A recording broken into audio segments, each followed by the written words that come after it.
నా పేరు స్వరూప్ అండి. మాది బాబరేజ్గూడు. నేను తాడేపల్లిగూడలో చదువుకుంటున్నాను బీఫార్మసీ. ఇక్కడ ఏలూరు నా అబ్బాయిని తరుణ్ కుమార్ అని లవ్ చేశాను. 4 years నుంచి లవ్ చేసుకున్నాం.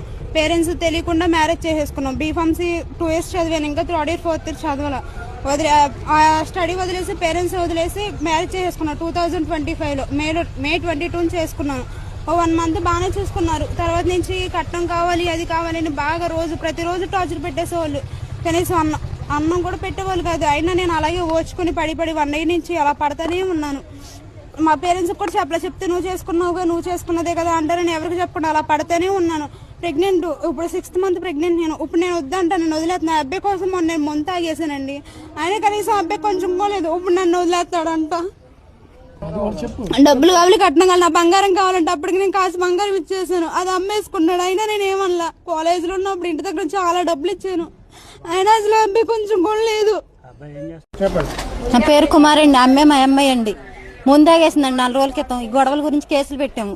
ముందాగేసి మా ఆయన కావాలని దాన్ని వచ్చేసిందండి. దాన్ని తీసుకొస్తే అక్కడికి వాళ్ళ అత్తాను ఆ అబ్బాయి కలిసి మీ ఆటకొత్తని గేట్ వేసి బయట తోసేశారు. తోసేసే వాళ్ళు మమ్మల్ని అందరిని పట్టుకుని వాళ్ళు ఇష్టం వచ్చినట్టు ఎగబడిపోయారండి. ఆ పిల్ల 5 నెలలు, అప్పుడు 5 నెలలు 6 నెలలు ప్రెగ్నెంట్. ఆ పిల్లలు మేమేం చేయం, కడుపు చేసి వదులుతాడంట. మేము ఏం పీక్కోలేమంటండి. ఆ అబ్బాయి ఇష్టం వచ్చినట్టు వాళ్ళ అమ్మాయి ఇష్టం వచ్చినట్టు వీడియోలు చేస్తున్నారు. మేము అడుగుతుంటే పక్కన వాళ్ళ అన్నయ్యలు తమ్ముళ్ళు వీడియోలు చేస్తున్నారండి. వాళ్ళు ఇష్టం వచ్చినట్టు ఆగం చేసేసి పిల్ల జీవితం నాశనం చేసేసి ఇప్పుడు ఆ పిల్లని ఏం చేయాలి, ప్రెగ్నెంట్ చేసి వదిలాడు. సంవత్సరం నుంచి అన్ని దాచుకోబట్టి కట్నం కావాలంటే కట్నం ఏ రకం కట్నం ఇస్తామండి మేము? కట్నాలు హాస్టల్ నుంచి తీసుకొచ్చేసి దొంగతనంగా పెళ్లి చేసేసుకుని వాళ్ళు కట్నం కావాలని ఆ అబ్బాయి వాళ్ళ అమ్మాయి ఇష్టం వచ్చినట్టు వాళ్ళ చెల్లి వాళ్ళ పిన్ని వాళ్ళు ఆగం చేసి పిల్లల్ని కొట్టి పంపించేశారు 15 రోజుల క్రితం. నమస్తే అండి. బాపిరాజుగూడెం, తాడేపల్లిగూడెం దగ్గర బాపిరాజుగూడెంకి చెందిన స్వరూప అనే యువతి ప్రేమించి పెళ్లి చేసుకుంది. అంటే ప్రేమించి పెళ్లి చేసుకుంటే అది తల్లిదండ్రుల అంగీకారం కాకుండా అబ్బాయి మాయ మాటలు విని చెప్తారు కదా వీళ్ళు, మాకు సీఎం తెలుసు, పిఎం తెలుసు, మా ఎమ్మెల్యే నాకు క్లాస్మేటు, ఇలాంటి కవులు, నేను అది చేస్తాను ఇది చేస్తాను అని చెప్తూ ఉంటారు. మాయమాటలు, అలాంటి మాయమాటలు ఉంటాయి కానీ ఆడపిల్లలు నమ్మేది. ఇలా మాయమాటలకు నమ్మి పెళ్లి చేసుకుని మే 25, 2025లో మే 22 పెళ్లి చేసుకుంది. 5-6 నెలలు ప్రెగ్నెంట్. ఇప్పుడు వాడు ఇడిచి వెళ్ళిపోయాడు. మందు తాగింది. నువ్వు లేకపోతే నేను బతకలేను, నేను చచ్చిపోతానని చెప్పి ఇంట్లో వీడు లవ్లో ఉన్నప్పటి నుంచి ఇంట్లో డబ్బులు దొబ్బుకెళ్ళి తల్లిదండ్రుల దగ్గర డబ్బులు దొబ్బుకెళ్ళి వాడికి ఇస్తూ ఉంది. వీడు దీని దగ్గర ఉన్న డబ్బు కోసం ప్రేమ పెళ్ళి అని నాటకం ఆడాడు. బెనిఫిట్స్ లేకపోయేటప్పటికి ఈ రోజున రోడ్డు మీద పెట్టి వెళ్ళిపోయాడు అమ్మాయి జీవితాన్ని. ఈ అమ్మాయి ఈడే ప్రపంచం అనుకుని, తల్లిదండ్రులు కాదనుకుని, తల్లిదండ్రులు చెప్పకుండా ఇంట్లోంచి వెళ్ళిపోయి దొంగ పెళ్లి చేసుకుంది. దొంగ పెళ్లి చేసుకుని పెళ్లి కానట్టుగా మరి అమ్మాయి మేనేజ్ చేద్దాం అనుకుంది. తర్వాత వీడు మోసాలు బయటపడి దప్పటికి తల్లితో నాకు ఇలా చేశానమ్మని చెప్పి మరి తల్లిదండ్రులు కొట్టినా తన లాస్ట్కి తల్లి మనసు కాబట్టి ఆ అమ్మాయి అబ్బాయి తల్లిదండ్రుల దగ్గరికి వెళ్ళి నిలదీయటం మొదలెట్టారు. వీళ్ళకి అసలు కొడుకు పెళ్లి చేసుకుంటామే వీళ్ళకి తెలియదు. కొడుకు పెళ్లి చేసుకున్నట్టు కానీ కొడుకు ఇలా చేసినట్టు కానీ ఏ పాపం పుణ్యం తెలియదు. అలాంటప్పుడు ఆ తల్లిదండ్రులు ఈ అమ్మాయికి ఎలా సమాధానం చెప్తారు? వీళ్ళేమైనా దగ్గరుండి పెళ్లి చేసుకుంటే నీ కొడుకు ఇలా చేశాడు, నువ్వు ఇలా చేశావు 498 పెట్టచ్చు. 490 పెడతాక ఆస్కారం లేదు. తల్లిదండ్రులు తెలియకుండా చేసుకున్న పెళ్ళి 490 పెట్టే ఆప్షనే లేదు. ఏ రకంగా పెడతారు? ఆ ఆప్షన్ అంటే కేసు పెట్టేది తల్లిదండ్రుల మీద కూడా, అబ్బాయి మీద కేసు పెట్టేది. కానీ దీనికి ఈ అమ్మాయి వైపున ఎవిడెన్స్లు ఏమున్నాయి? ఈ అమ్మాయి పెళ్లి చేసుకున్నప్పుడు తల్లిదండ్రులు రిజిస్ట్రేషన్ మ్యారేజ్ అయితే కొత్తగా మోడీ గారు పెట్టిన రూల్ ప్రకారం అబ్బాయి తల్లిదండ్రులు అమ్మాయి తల్లిదండ్రులు సంతకం పెడితేనే అది రిజిస్ట్రేషన్ అవుతుంది ఆ పెళ్ళి. లేకపోతే అది పెళ్ళి రిజిస్టర్ కాదు, అది లెక్కలో లేని పెళ్ళి. నేను పెళ్లి చేసుకున్నప్పుడు వీడియోలు కానీ ఫోటోలు కానీ అటువైపు ఇటువైపు తల్లిదండ్రులు ఉన్నారంటే అది లేదు. మరి ఈ పెళ్ళి ఎలాగా అది చట్టబద్ధత అవుతుంది? అవ్వదు. ఇంకుండే ఒకే ఒక ఆధారం ఇద్దరు తీసుకున్న ఫోటోలు తీసుకుని పోలీస్ స్టేషన్కి వెళ్ళి కేసు పెట్టి మీడియాకి వచ్చింది. మరి ఇలా చేసుకున్న పెళ్ళికి ఇదే కదా గతి అమ్మాయిలకి. ఇంతకు మించిన గతి ఏంటి? ఆ రోజున మెగాస్టార్ కూతురైనా పోలీస్ స్టేషన్ రావాల్సిందే. సీఎం కూతురైనా పిఎం కూతురైనా తప్పదు రాంగ్ స్టెప్ వేస్తే. ఎక్కడైనా లవ్ మ్యారేజ్లు చేసుకున్నప్పుడు ఒక అబ్బాయి వెళ్ళి నేను ఆ అమ్మాయి వాళ్ళు మోసపోయానని చెప్పి ఏడ్చుడు ఎవడు ఉన్నాడా? నాకు ఈ అమ్మాయే కావాలి, నా ఈ అమ్మాయి నన్ను వదిలేసిందని ప్రేమించి పెళ్లి చేసుకున్నాక ఏడ్చుడు ఎవడు ఉన్నాడు? ఉండడు. ఎక్కడ లేరు, ఇంతవరకు నేను చూడాల. ప్రేమించి తర్వాత అమ్మాయి ఏరో ఒకటిని పెళ్లి చేసుకుంటే అది తట్టుకోలేక చచ్చిపోయిన మహానుభావులు ఉన్నారు. అదేం కర్మ ఉంది నాకు తెలియదు. అది హ్యాపీగా పెళ్లి చేసుకుంటే వీళ్ళు అది మర్చిపోలేక వీళ్ళు చచ్చిపోతారు. కానీ ఇక్కడ అమ్మాయి జీవితం, మగాడైతే 1, 2, 3, 4, 5 పెళ్ళిళ్ళు చేసుకునే ఆప్షన్స్ కూడా చూశాను నేను పబ్లిక్లో. అక్కడ మగోడు అంటారు. ఇక్కడ ఆడదాని జీవితం ఏంటంటే 1 పెళ్ళైనా 2 పెళ్ళైనా వాళ్ళని పబ్లిక్లోకి వస్తే ఆడదాన్ని నువ్వు తల్లిదండ్రులు తెలియకుండా లేచిపెచ్చి పెళ్లి చేసుకున్నావని ఆ పిల్లకైనా వాల్యూ వేస్తారు, ఈ స్వరూపకి నీకు వాల్యూ ఉంటుందా? నీ ఇష్టమైన వాడితో పెళ్లి చేసుకున్నావు, నువ్వు వచ్చినా సరే నువ్వు అక్కడ అమ్మ నాన్న ఇడిచొచ్చావు, నీకు వాల్యూ ఎక్కడ ఉంటుంది? నీ తల్లిదండ్రుల మధ్యన ఉండదు, నీ తోబుట్టుల మధ్యన ఉండదు, నీ చుట్టాల బంధువుల మధ్య ఉండదు. చెప్పండి ఓపెన్గా, నేను లేచిపోయి వచ్చాను పెళ్లి చేసుకున్నాను చెప్పండి. అమ్మాయిలు మీకు ఎంత ఎలివేస్తారు సొసైటీలో? తల్లిదండ్రుల ప్రేమనే కాదనుకుని నేను కాకమోన పరిచయం వాడితో లేచి వచ్చేసి పెళ్లి చేసేసుకుని ప్రెగ్నెంట్ వచ్చేసిన తర్వాత వీడికి మోజు తీరిపోయి ఇది నువ్వు అక్కర్లేదని చెప్పి గెంటేస్తే ఇప్పుడు అబ్బాయి తల్లిదండ్రుల ఇంటికి వెళ్ళి గొడవ చేయటం, ఈ అమ్మాయికి రైట్స్ లేవు అక్కడ. ఒక అబ్బాయి మీద అమ్మాయి మీద రైట్ ఎప్పుడు వస్తుంది? ఒక అబ్బాయి తల్లిదండ్రుల మీద రైట్ ఎప్పుడు వస్తుంది? అరేంజ్డ్ చేసుకుని వాళ్ళు అంతా ప్రాసెస్లో పెళ్లి చేసుకుని పెద్దల సమక్షంలో ఇవన్నీ ఫంక్షన్లు ఇవన్నీ చేసుకుని అప్పుడు ఆ కొత్త కోడలు ఆ తల్లిదండ్రులు అత్తమామకి ఇంటికి కాపురానికి వెళ్ళి బిడ్డను కనిన తర్వాత అప్పుడు అది రిజిస్ట్రేషన్ సర్టిఫికేట్ లేకపోయినా సరే పెళ్ళి ఆమోదించబడద్ది పోలీస్ స్టేషన్లో కానీ కుటుంబాల్లో కానీ. ఎక్కడో సీక్రెట్గా పెళ్లి చేసుకుని తల్లిదండ్రులకు తెలియకుండా దొంగ పెళ్లి చేసుకుని తర్వాత మోసం చేసిన తర్వాత పోలీస్ స్టేషన్కి వెళ్తే అక్కడ పోలీసులకి లోపు అవ్వాలి. అక్కడ ఏమైనా నేను గౌరవిస్తారా? గౌరవించరు కదా. చట్టబద్ధత లేకుండా తల్లిదండ్రుల ప్రమేయం లేకుండా పెళ్ళిళ్ళు చేసుకున్న వాళ్ళు 5 నెలలు 6 నెలలు సంవత్సరం 2 సంవత్సరాలు 3 సంవత్సరాలు ఈ గొడవలతోనే సాగుద్ది జీవితం. ఎందుకంటే వీడు అమ్మాయి అబ్బాయి ప్రేమించి పెళ్లి చేసుకున్నప్పుడు వాళ్ళకి ప్రపంచం అంతా కొత్తగా ఉంటుంది. అమ్మాయి అబ్బాయి ప్రపంచం, అబ్బాయి అమ్మాయి ప్రపంచం, ఇంకేమీ కనిపించదు. చుట్టూ జరుగుతున్నంత భ్రమ మాయ ఏమీ తెలియదు. ఇంకా ఈ భ్రమలోకి వాస్తవంలోకి వచ్చేదో టైం పడద్దు. ఒకరికి ఒక 2 నెలలు టైం పడద్ది, ఒకరికి 6 నెలలు టైం పడద్ది, ఒక సంవత్సరం టైం పడద్ది. టైం మటుకు పడద్దు. టైం పట్టిందో రియలైజ్ అయిన తర్వాత అప్పటికి ఇడికి వీళ్ళిద్దరినీ కూడా లేచిపోయి పెళ్లి చేసుకున్నారు అని చెప్పి నీచంగా చూస్తారు. అమ్మాయికి తెలియదు అబ్బాయిలో ఉన్న మైనస్లు, అబ్బాయి ఎలాంటి వాడు, వీడు నా కోసం ప్రేమించి పెళ్లి చేసుకుంటే వచ్చాడంటే ఈ ధీరుడు వీరుడు అనుకుంటుంది. కానీ కుటుంబ వాల్యూస్ని వదిలేసి వచ్చేసిన ఈ అమ్మాయికి కానీ అబ్బాయికి కానీ ఎవరు కూడా వీళ్ళని నెత్తి మీద పెట్టుకోరు. పైకి ఎంత ప్రేమగా మాట్లాడవచ్చు, ఫోన్లో మాట్లాడవచ్చు, ఎంత అభిమానంగా ఉండొచ్చు, కానీ వాళ్ళలో ఒక గిల్ట్ ఫీలింగ్ వీళ్ళకు ఉంటుంది, మేము ఇలా చేసామే కదా అని. ఆ జనాలు కూడా అమ్మ నాన్నని గాలికి వదిలేసి నువ్వు ఇలా చేసుకున్నావు కదా అని చెప్పి ఒక చిన్న చూపు ఉంటుంది వాళ్ళకి. అరేంజ్ మ్యారేజ్లో వచ్చినంత విలువ ఈ లేచిపోయిన పెళ్ళిళ్ళలో ఉండదు. చుట్టుపక్కల వాళ్ళు కూడా హీనంగా మాట్లాడతారు, చాటు మాటన. ఎదురుగుండా మాట్లాడరు, ఎదురుగుండా చేసిన కరెక్ట్ అనొచ్చు, చాటు మాటనే తిట్టచ్చు. ఇప్పుడు ఈ అమ్మాయి ఎంతో గొప్పగా నేను ప్రేమించి పెళ్లి చేసుకున్నాను అని ఆనందపడింది. కానీ ఈ పెద్దోళ్ళని సమక్షంలో పెళ్లి చేసుకుంటున్నాను, ఒక బిడ్డకి తల్లిని అవుతున్నాను, నాకు మోసం చేస్తే పరిస్థితి ఏంటని ఆలోచిస్తే ఇంత దిక్కుమాల పని అయితే చేయదు. చేతుల కల ఆకలి పట్టుకోవడం అంటే ఇందే. In front crocodile festival. పెళ్ళైన కొత్తలు ఏమీ కనిపించదు, అంత ప్రపంచం అంతా. అరేంజ్డ్ మ్యారేజ్లోనే అక్కడ వీళ్ళిద్దరికి ఎంత ప్రేమతో పెళ్లి చేసుకున్నప్పటికి కూడా కొట్టుకోవటం, తన్నుకోవటం ఇవన్నీ కామన్. అరేంజ్డ్లోనే ఇలాంటివి జరుగుతున్నాయంటే మరి ఈ లవ్ మ్యారేజ్లో ఏం జరుగుతుంది? లవ్లో ఉన్నప్పుడు ఏమీ కనిపించదు, అన్నీ ప్లస్లే కనిపిస్తాయి, మైనస్లు కనపడుతూ ఉంటాయి. అటు తల్లిదండ్రుల ప్రేమలు కనిపించవు. ఇంట్లో ప్రతీది కొనుక్కోవాలి. అప్పుడు తల్లిదండ్రులు అన్నీ ఫ్యామిలీలు అన్నీ లీడ్ చేసుకొచ్చేస్తారు. ప్రతీది కూడా ఫ్యామిలీ బర్డెన్స్ అన్నీ. ప్రతిరోజు ఆడికి ఫ్రీడమ్ ఉండదు, ఎక్కడికి వెళ్ళటానికి ఉండదు, తాగటానికి తినటానికి తిరగటానికి ఉండదు.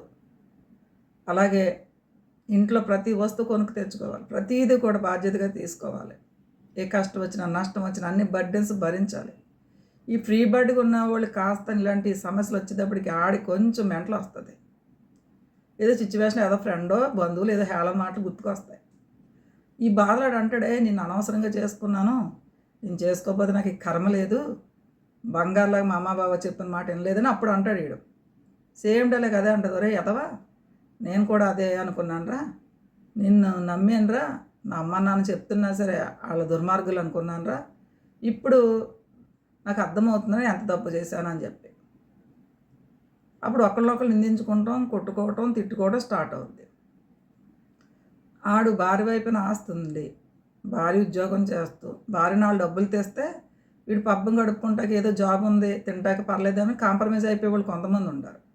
భార్య వైపున ఏ ప్రాపర్టీ రాదు, భార్య వైపున ఏ డబ్బు లేదు, భార్య వైపున ఎలాంటి యూజ్ కానీ లేదు, ఉద్యోగం చేయదు, నాలుగు డబ్బులు తీసుకురాదు అన్నప్పుడు తప్పనిసరిగా 3rd డిగ్రీ ఉంటుంది ఆ వైఫ్కి. అదే జరిగింది అమ్మాయి విషయంలో. చదువుకుంటుంది, ఇన్నాళ్ళు అమ్మ దగ్గర దొబ్బుకొచ్చిన డబ్బులు ఇచ్చింది, పెళ్ళైందే దొబ్బుకుని రావడం డబ్బులు లేవు, బంగారం ఇచ్చింది, కాసు బంగారం దొంగిలించి ఇచ్చానని చెప్పింది. మరి ఇలాంటి ప్రాసెస్లో ఎలా కుదురుతుంది?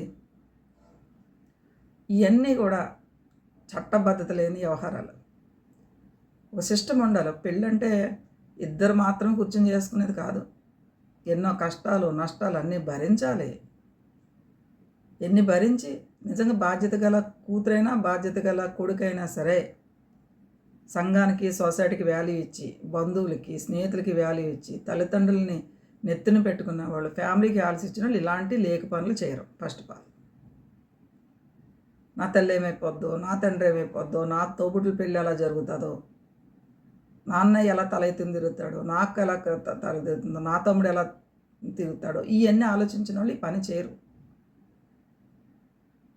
అంటే ఇప్పుడు మెగాస్టార్ చిరంజీవి కూతురే చేసుకోగలేంది, నేను చేసుకునే తప్పని అప్పట్లో టప్ప లేచి వెళ్ళిపోయి పెళ్లి చేసుకున్నారు. తర్వాత మెగాస్టార్ చిరంజీవి కూతురే వదిలేయగలేదు, మనం వదిలేయటమే టప్ప వదిలేశారు. ప్రతి చోట్ల ఆడదే లేగలేదు, నేను లేచిపోవడం తప్పేనని ఒకళ్ళు లేచిపోతాడు, వాడింట్లో వాళ్ళే లేచిపోయలేదు, నేను చేసుకున్నది తప్ప అని చెప్పి లేచిపోతాడు. తర్వాత ఇంకోటి అనుకున్నా, లేచిపోయిన తర్వాత పరువు పోతుందని చెప్పి ఆ తల్లిదండ్రులు మమ్మల్ని ఆదరించారని చెప్పి కొంతమంది అనుకుంటే అలా ఆదరించి వాళ్ళు ఆదరించవచ్చు. కొంతమంది పరువు కోసం వీళ్ళని తీసి తెచ్చుకోక తర్వాత ఇంకో ఆప్షన్ ఉంటుంది. వీళ్ళకి కూతురు కొడుకో పుడితే కలుపుకుని తల్లిదండ్రులు ఉన్నారు, అమ్మాయి తల్లిదండ్రులు. తప్పక మరి ఏం చేస్తారు? కొంతమంది కూతురు కొడుకు పుట్టినా సరే కలుపుకోలేని తల్లిదండ్రులు కూడా చూశాను నేను, అమ్మాయి కానీ అబ్బాయి కానీ. అంటే అనుకుంటారు వీళ్ళు పిచ్చి పిచ్చి ఆలోచనలు, మనం ఇంతవరకు లాక్కొచ్చాం కదా, పరువు తీసాం కదా, మనం ఇలా చేసాం కదా, చచ్చినట్టు మనల్ని అమ్మ ఆదుకోదా, నేను బిడ్డ తల్లినైతే ఆదుకోదని చెప్పి ఆ పిల్ల అనుకుంటూ ఉంటుంది. ఏది ఏమైనప్పుడు కూడా అరేంజ్డ్ మ్యారేజ్లో కొట్టుకు చచ్చిపోదని ఈ రోజుల్లో కేవలం లవ్ మ్యారేజ్. ఈ అరేంజ్డ్ మ్యారేజ్లో అటు కట్న కానుకలతో పాటు ఇచ్చినా సరే కొట్టుకుని దనుకుని చేస్తున్నారు. మరి అలాంటిది ఈ స్వరూప తన వెనకాల ప్రాపర్టీ లేదు, ఏమీ లేదు, తనను మాత్రమే ప్రేమించాడు, తన అందాన్ని ప్రేమించాడు అనుకోలేదు, తనను మాత్రమే తన మనసును ప్రేమించాడు, నా కోసం ప్రాణాలు ఎత్తున్నాడు అంటే ప్రేమలో ఉన్న మాయ మాటలు వేరు. ప్రేమ అయిపోయిన తర్వాత వాళ్ళు చూపించే ఒరిజినల్ చూసేటప్పటికి ఈ ఆడపిల్లలు తట్టుకోలేరు. అయినా ఇటు దుర్మార్గుడైనా పర్వాలేదు, నేను వీడితో లైఫ్ లీడ్ చేయాలనుకున్న అమ్మాయిలు ఉన్నారు. అందుకనే ఇంకా ఈ లవ్ మ్యారేజ్ చేసుకున్న వాళ్ళు హ్యాండిల్ చేస్తున్నారు. ఎప్పటికి కూడా అబ్బాయి అవకాశవాది. అందరూ అలా ఉండరు. నిజంగా సిన్సియర్గా లవ్ చేసి పెళ్లి చేసుకుని తల్లిదండ్రులు అత్తమామలు చూసుకునే వాళ్ళు కూడా ఉన్నారు. అటు తల్లిదండ్రులు ఇటు తల్లిదండ్రులు ఒప్పించి, అది కుటుంబ వాల్యూస్, కుటుంబ విలువలు ఉన్న వాళ్ళు మాత్రమే చేస్తారు. కుటుంబంలో వాల్యూస్ లేనంటోడు, కుటుంబం కోసం ప్రాణాలు ఇచ్చే వాళ్ళైనా చేయరు. తల్లిదండ్రులు 25 ఏళ్ల తల్లిదండ్రుల పెంపకాన్ని కాదని వెళ్ళిపోయి వచ్చేసిన ఆడది రేపు వచ్చిన వీడి వైపున ఏదో మైనస్ ఉంటే వదిలేదని గ్యారంటీ ఏంటి అని అడిగే వాళ్ళు కూడా ఉంటారు. ఏదేమైనప్పుడు కూడా మీరు లవ్ మ్యారేజ్ చేసుకున్నప్పుడు తల్లిదండ్రుల ఆమోదం తీసుకోండి. అంటే రేపటి రోజున ఈ చేసుకున్నప్పుడు మీకు మ్యాండ్ ఇస్తే ఆ ఫోటోలు, వీడియోస్, ఎవిడెన్స్ ఉంటాయి. అలాగే రిజిస్టర్ చేసుకోండి. తల్లి, తండ్రి, అత్తమామలు సంతకాలు ఉంటేనే ఇప్పుడు పెళ్ళిళ్ళు చెల్లుతున్నాయి. నరేంద్ర మోడీ గారు పెట్టిన కొత్త చట్టం. అంటే ఈ మధ్యన దొంగ పెళ్ళిళ్ళు ఎక్కువైపోతున్నాయి. గుళ్ళో తీసుకెళ్ళిపోయి తాళి కట్టేయడం, 2-3 నెలలకు వదిలేయడం, ఆడ రోడ్డుపై పడిపోతుంది కదా. ఇవన్నీ జరగకూడదని చెప్పి పెట్టిన అమలు. ఇది అమల్లోకి వచ్చింది.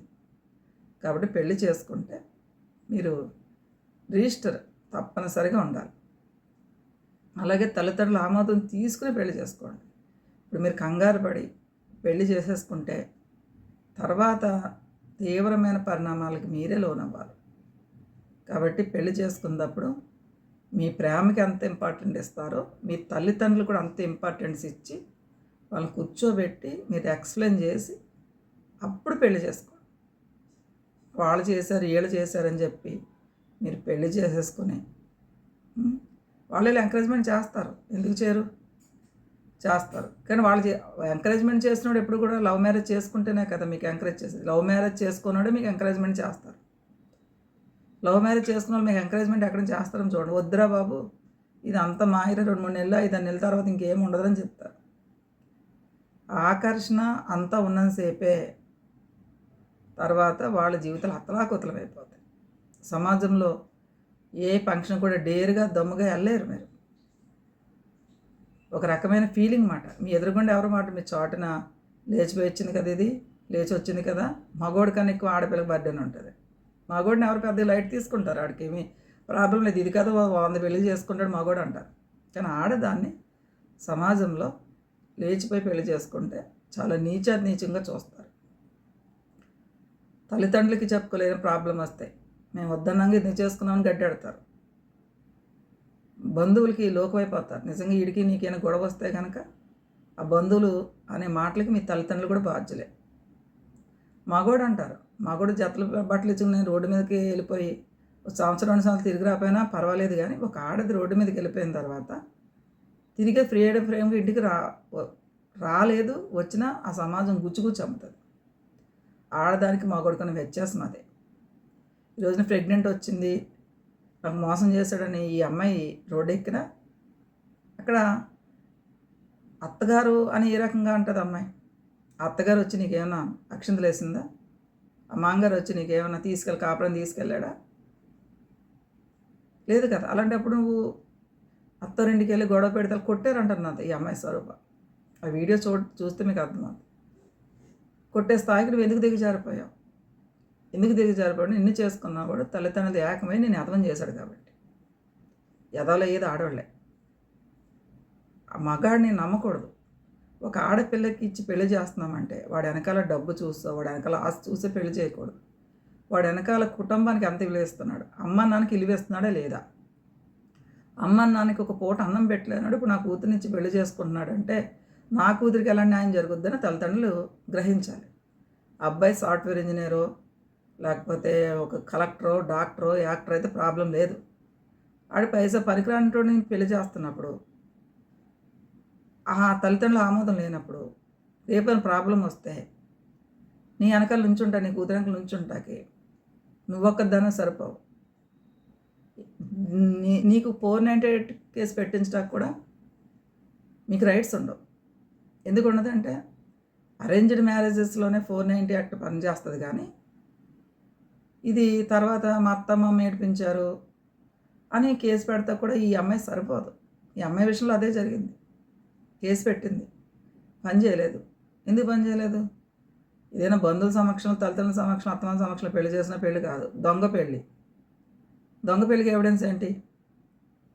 ఫోటోలు. ఇప్పుడు మార్కింగ్ ఫోటోలు వస్తున్నాయి, అది గ్యారంటీ ఏంటి?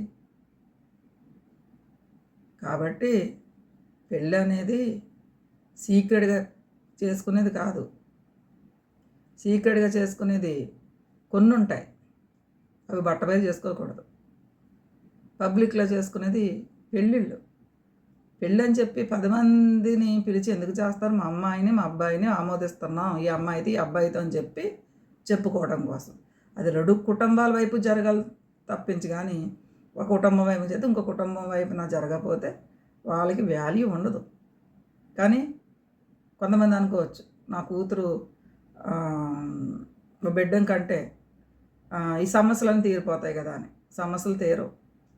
మొండుగా ఉన్న వాళ్ళు పెళ్ళైనా మాలాంటి వాళ్ళు రేపు బిడ్డలు పుడితే మారుతారని ఎందుకు అనుకోవాలి? కాబట్టి అమ్మాయికి మ్యాచ్ వచ్చినప్పుడు అవతల ఫ్యామిలీ ఏంటి, అవతల అరేంజ్ మ్యారేజ్లో జరుగుతున్నాయి కూడా చెప్తున్నాను. అవతల ఫ్యామిలీ తల్లిదండ్రులు ఎంతవరకు మనకి మన అమ్మాయికి కలిసిమెలిసి ఉంటారు అని నిర్ణయించుకోవాలి. అబ్బాయి సంపాదన ఉందా, ఏం చేస్తున్నాడు, ఎక్కడ ఉద్యోగం చేస్తున్నాడు, వాడికి సాలరీ వస్తుందా, వ్యాపారం చేస్తుంటే వాడు ఆదాయం ఎంత, ఇవన్నీ కనుక్కోవాలి. ఇవన్నీ కనుక్కోకుండా మనకి వచ్చిందే అవకాశం అని చెప్పి గుడ్డిగా వెళ్ళిపోతే